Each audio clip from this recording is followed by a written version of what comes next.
Este é o período com mais fontes, dentre inscrições hieroglíficas, cartas e arquivos. Essas cartas que eu me refiro são as de Tel el Amarna e os arquivos de Boghaz-Köi.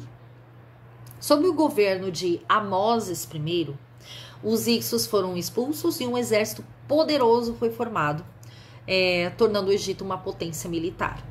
Então, o Amoses I, ele fundou a 18ª dinastia e aumentou seus domínios sobre a Ásia Ocidental até a Síria.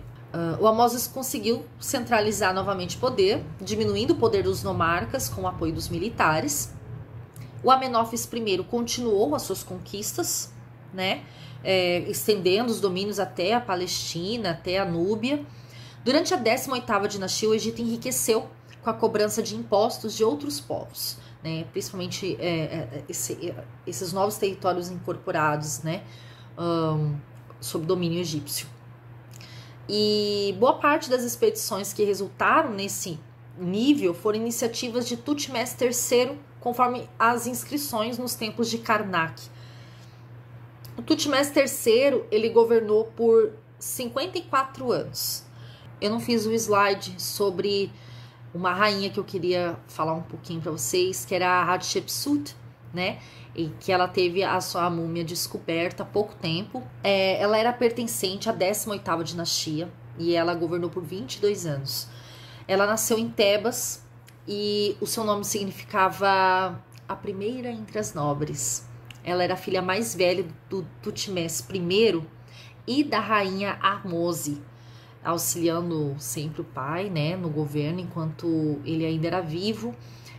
Provavelmente porque o Thutmés, ele tinha uma saúde bem debilitada. Então ela casou daí com o Thutmés II, que era filho do Thutmés com uma rainha secundária, então eles eram irmãos por parte de pai. E só que o Thutmés II, ele morreu pouco tempo depois. Quando ele morreu, o herdeiro seria o Thutmés III, que tinha apenas 5 anos de idade. Segundo algumas fontes, ele seria filho de uma das mulheres do harém. Assim, a Hatshepsut, ela governou em nome do enteado, né? Mas como ela conseguiu isso, não dá para saber muito bem. Uma teoria sugere que ela tinha o apoio, né, da aristocracia para governar como tutora do rei, enquanto os sacerdotes eram contra, né? E teriam reconhecido somente o menino. Só que tem outra teoria, por exemplo, que sugere que ela tenha governado junto do menino, né, se autodeclarando Horus feminina. Se ela fosse realmente uma usurpadora, por que ela teria esse certificado de proteger o menino, de preparar ele para ser faraó? Ela não teria, né, com tanta gente, aquela coisa de poder e tudo mais, né? Ela é provável que tenha acontecido uma corregência, né? Não usurpando, né? O menino estava super saudável, super protegido, super preparado para atuar, né? E eu acho que ele permitiu que ela continuasse ali junto dele, né? As imagens representadas da rainha apresentavam traços pouco femininos, né? Inclusive, ela usava uma falsa barba cerimonial.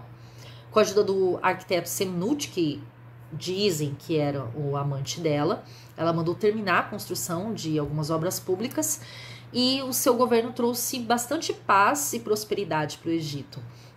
Ela continuou governando quando o Thutmés III já estava apto para governar sozinho, e a sua morte é um mistério, né? Pois não se pode afirmar como que ela deixou o reinado, se assassinada, ou se foi por morte natural, ou ela deixou o governo antes de morrer. O seu sarcófago estava no Vale dos Reis, então provavelmente ela não tem sido uma usurpadora se o sarcófago dela estava lá, né? Porque geralmente Thutmés III teria apagado todos os registros dela, que isso era bem comum até de acontecer.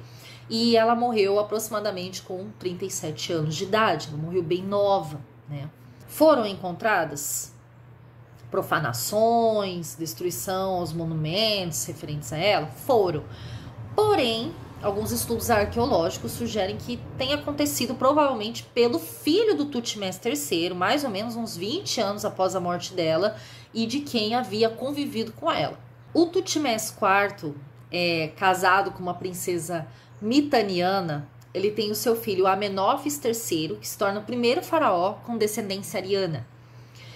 O casamento surgiu como forma de aliança após um bom tempo de rivalidade com o objetivo de unir forças contra os hititas, que eram outro povo que os egípcios tinham conflitos, né? Apesar de não haver datas, as cartas, né, trocadas entre o Amenófis III e IV com a Babilônia, Mitanni, os hititas e a Síria são importantes documentos que mostram a diplomacia entre esses povos. Nessa época, houve uma tentativa de reforma religiosa pelo faraó Amenófis IV, casado com a Nefertiti, em que o deus Aton deveria ser o único deus cultuado, colocando todas as outras religiões como subordinadas ao deus que ele tinha escolhido. E ele chegou a alterar até o seu nome para Akhenaton. Não houve apoio suficiente. Vamos falar sobre o jovem Tutankhamon, que é cercado de mistérios, de teorias da conspiração, enfim, né, de fantasia. E aí vocês podem, né, ler na íntegra. Eu vou só fazer um resuminho aqui mesmo do que consta no livro Desvendando o Egito, né? Então tá, a gente começa falando do Howard Carter. Howard Carter, ele nasceu em 1874 em Kensington, que é o distrito de Londres, e ele viveu ali a sua infância em Norfolk com as suas tias. Ele era bem jovem, tinha uns 17 anos, em 1891, e aí pelo seu talento com desenho, e ele tinha muito interesse em antiguidades egípcias, então ele conseguiu ser contratado pela Sociedade de Exploração do Egito, em Londres, para trabalhar com registros epigráficos de tumbas localizadas entre o Alto e Baixo Egito. Vocês podem ver que além dos carros tem barulhos de passarinho aqui, né? Não vou reclamar. Ele chegou a trabalhar nos registros do Templo da Rainha Hatshepsut entre 1893 e 1899, ele sendo conhecido por isso entre os estudiosos, né? E após esse trabalho, Carter foi indicado como inspetor-chefe de antiguidades do governo egípcio, ele trabalhando na região do Alto Egito até 1904, que a partir daí as suas responsabilidades passaram para o Baixo Egito. Em Saqqara, houve uma discussão entre europeus e funcionários egípcios, né, que era do serviço de antiguidades. E aí o Carter tomou posição a favor dos europeus. E aí, como consequência, o governo egípcio passou ele para uma função de menor prestígio. No ano seguinte, o Carter saiu do órgão e as coisas ficaram bem difíceis para ele, né? Ele precisou trabalhar de forma independente, com desenhos reproduzindo afrescos, né, de monumentos. E apesar dele realizar isso com maestria, né? Em 1905, Carter conheceu o Lord Carnarvon, quando o nobre inglês visitava o Egito após um acidente automobilístico, com intenção de se ocupar com antiguidades egípcias. E aí eles se encontraram de novo em 1907, e aí que surgiu essa parceria entre os dois. E aí o Lord Carnarvon, ele proporcionaria o financiamento que o Carter precisava para realizar o seu trabalho arqueológico, porém só iniciaram o trabalho 2 anos depois, em Tebas. Em 1912, os trabalhos eram realizados no delta do Nilo, sem muitos bons resultados.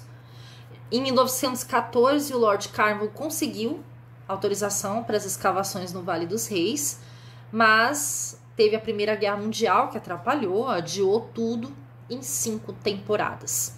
Em 1917, o Carter iniciou as escavações, mas só achou algumas poucas pistas em 1922.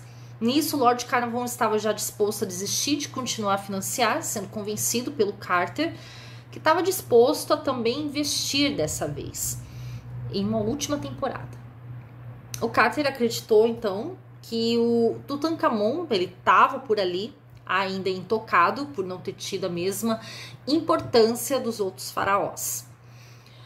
Aí, em 4 de novembro de 1922, foram achados os primeiros degraus entre as tumbas do Ramsés II e o Ramsés VI. A entrada da tumba parecia ter os selos intactos, porém eles descobriram, né, depois de entrar na tumba, eles perceberam um buraco, provavelmente feito por ladrões, que podem ter sido pegos, já que os selos foram substituídos por funcionários egípcios. O Lord Carnarvon, ele era um cara riquíssimo, né? Porém, quando a gente fala de arqueologia, ele era um amador, né? Então ele precisava do Carter.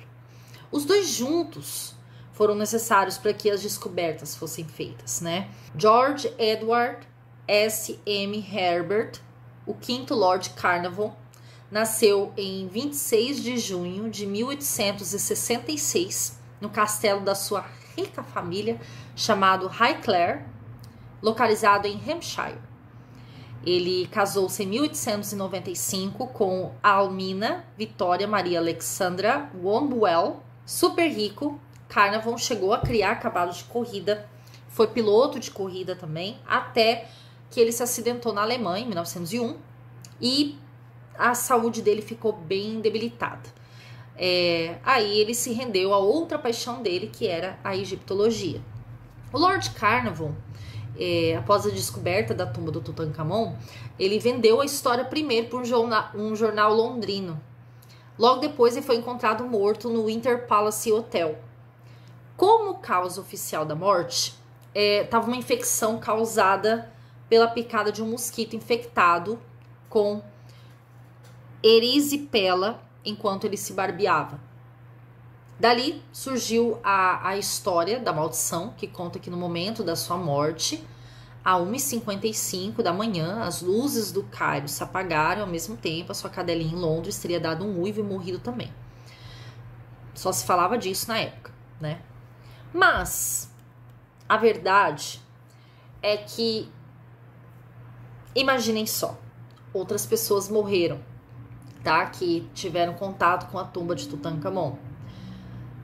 Mas se era uma tumba que não estava, que era intocada por tanto tempo, gente, os fungos, as bactérias que tinha lá, eles abriram o sarcófago, eles abriram a tumba, entraram sem nenhuma proteção, né? Aí junto, pega um mosquito que tinha, né, que leva uma infecção para a pessoa. Deu nisso, né? Diz que deu uma ferida bem dolorosa, né? Isso é explicado cientificamente, gente. Isso não tem nenhuma maldição, não, né? A maldição não existe. O que existiu foi pouco conhecimento de autoproteção durante os trabalhos. Infelizmente aconteceu isso, né? Vamos falar agora do Tutankhamon, tá? Qual foi a história dele? Amenófis III reinou por 40 anos e aí ele morreu.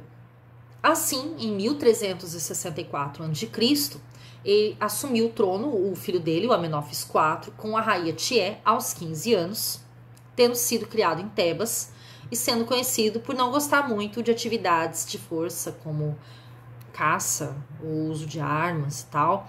A verdade é que ele havia sido criado para ser sacerdote do templo de Ra, já que seu irmão mais velho, Tutmés, filho de uma esposa secundária do seu pai, deveria ocupar o cargo, que não aconteceu porque ele faleceu logo em seguida.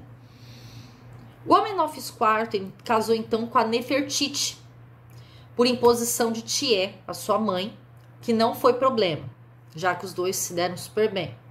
O Amenófis mandou construir 4 templos dedicados a uma divindade solar secundária, Aton, ao redor do templo de Amon em Karnak, provavelmente com a intenção de fundir as duas divindades.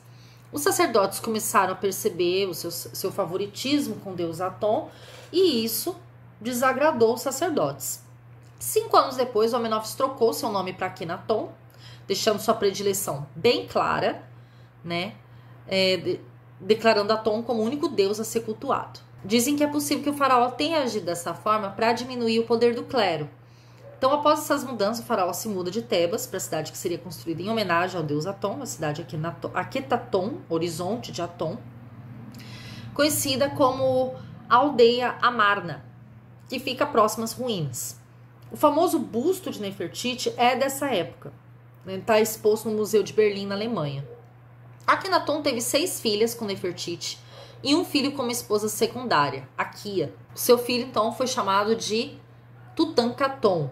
Entre o 8º e 12º ano de reinado do Akhenaton, quem cultuasse outros deuses era perseguido, né, ou prestasse homenagem a outros deuses, e ele começou a apagar os outros deuses do país.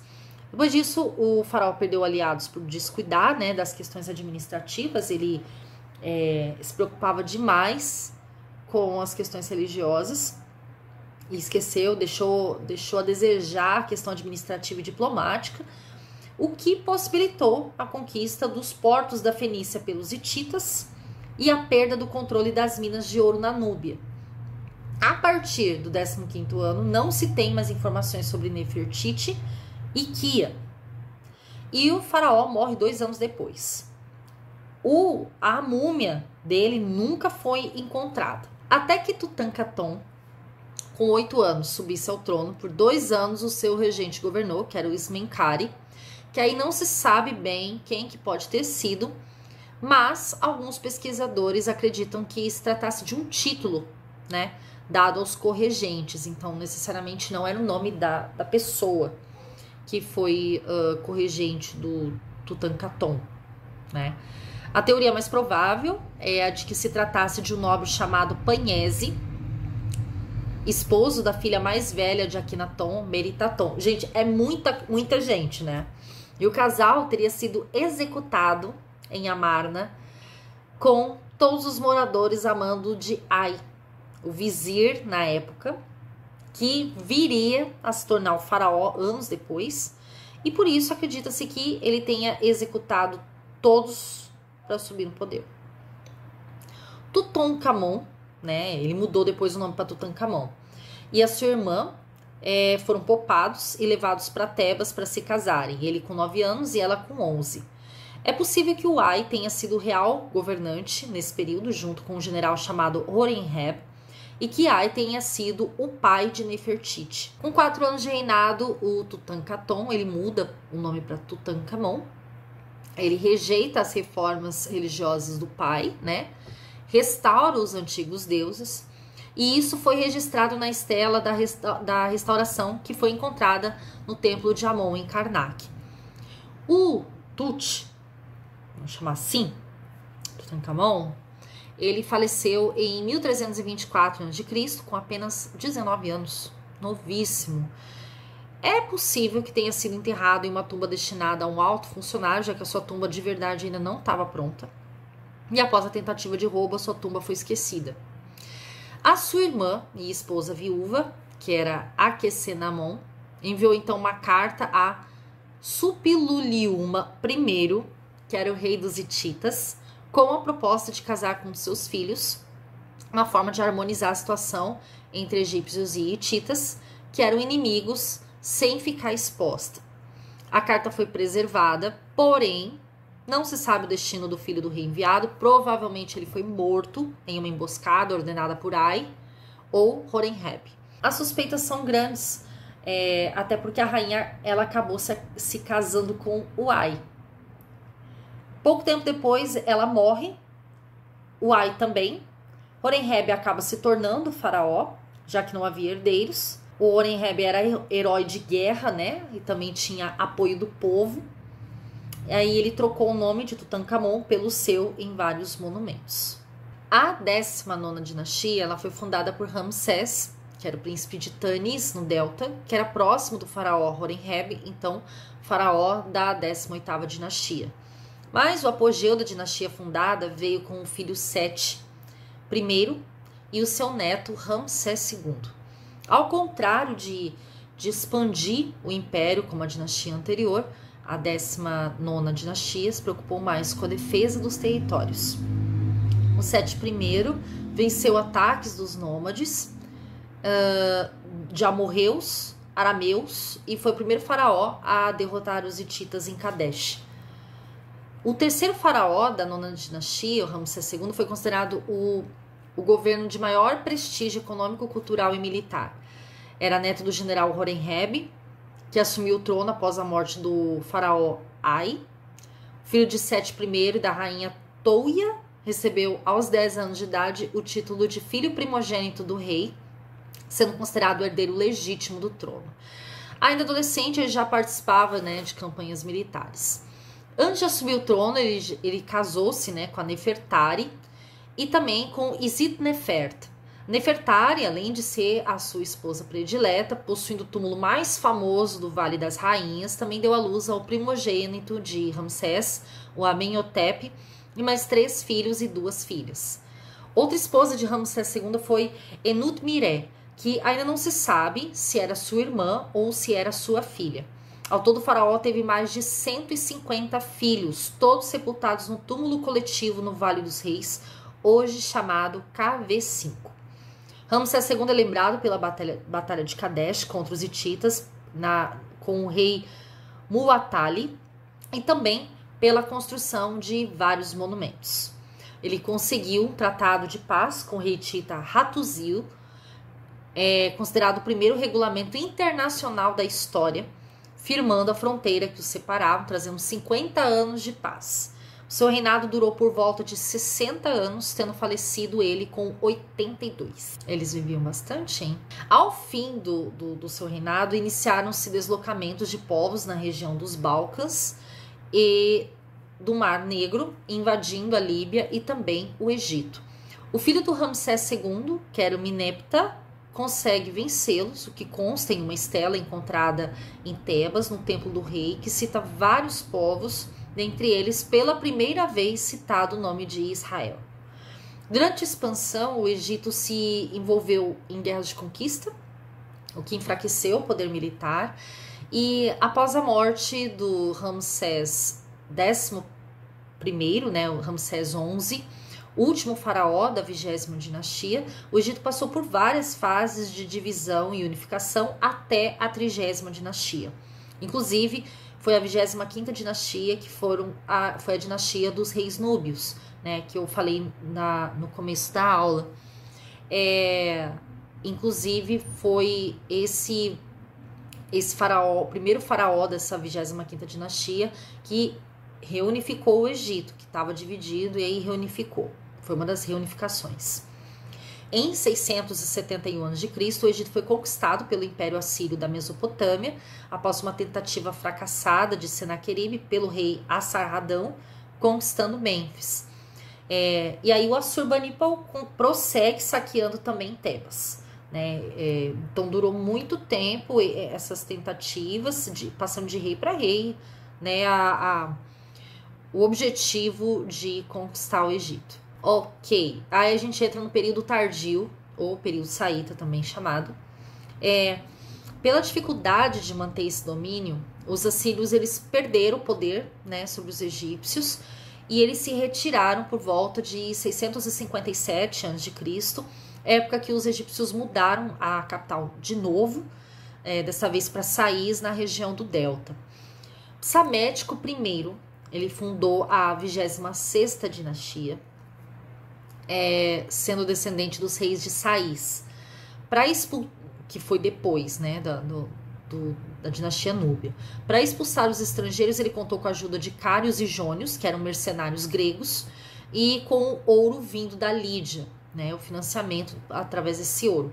As principais características do período saíta são a influência grega e, ao mesmo tempo, a tentativa de resgate das tradições egípcias, e principalmente em relação aos costumes da corte, a escrita do Antigo Império e os costumes relacionados aos cultos. Outros faraós importantes dessa época foram Necau II, ele que empreendeu viagens em torno da África pelos fenícios, né? E Amasis, que suprimiu privilégios do clero, transferiu várias responsabilidades e tributos que eram religiosos para setores reais administrativos. Esse período durou pouco, né? Pois em 525 a.C., os persas invadem o Egito. Porém, antes eles sofreram também com invasões dos cuxitas, dos líbios, dos etíopes, dos babilônios. Os fatores que facilitaram o sucesso persa foram a inexperiência do sucessor de Amasis, que era o Psamético III, junto com o auxílio dos gregos da Ásia Menor, e ainda os egípcios, que foram cúmplices dos persas, né? Porém, durante o domínio persa, várias tentativas de retomada aconteceram, até a conquista de Artaxerxes III, que massacrou habitantes, destruiu casas, profanou santuários, foi bem cruel, né? Em 332 a.C., o Império Persa foi derrotado por Alexandre Magno, o rei da Macedônia, o que incluiu o Egito no Império Alexandrino, que por sua vez acabou sendo dividido entre os seus generais após a morte de Alexandre. Os egípcios, né, amargurados com o domínio cruel dos persas, eles receberam bem, né, o Alexandre, assumindo então a sua decadência e pouco poder de reação também, né?